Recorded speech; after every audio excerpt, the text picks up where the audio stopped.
Sir నీకు నేను, నా భార్య, నా పిల్లలు, నేను సచ్చే వరకు శివనిర్మాణ సార్ని మర్చిపోతే నేను మనిషినే కాదు. ఎందుకంటే నేను ఒక 18 ఏళ్ళ ఇండస్ట్రీకి వచ్చి ఒక 12 ఏళ్ళ నుంచి ఒక లేడీ గెటప్లో బతుకుతున్నా.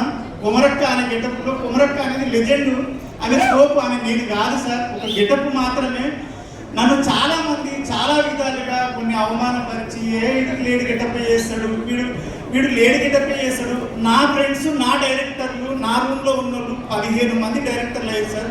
వాళ్ళు ఒక్కరు కూడా నా గురించి ఆలోచించలేదు సార్. నేను ఎంత చేస్తున్నా వాళ్ళకి తెలుసు. కానీ మీరు నా అన్న కాదు, నా తమ్ముడు కాదు, మీరు నాకు పరిచయం లేదు, ఎందుకు ఇచ్చేది సార్? నాకు 3 రోజుల నుంచి ఒక్కటెక్కువ అనుమవుతుంది. నా పిల్లలు ఎప్పుడు నాకు సంతోషంగా లేదు. 3 రోజుల నుంచి దాని సంతోషం చూస్తుంటే బాగా నువ్వు ఏదైనా చేయగలవు, వీడు కొమరక్కాడు అంటున్నారు బావా. నాగులు కూడా అయిపోయాను సార్, నేను నాగులు అయిపోయాను సార్. అది మీకు నిజమే సార్. నిజంగా నా భార్య చెప్పమన్నా సార్, మీకు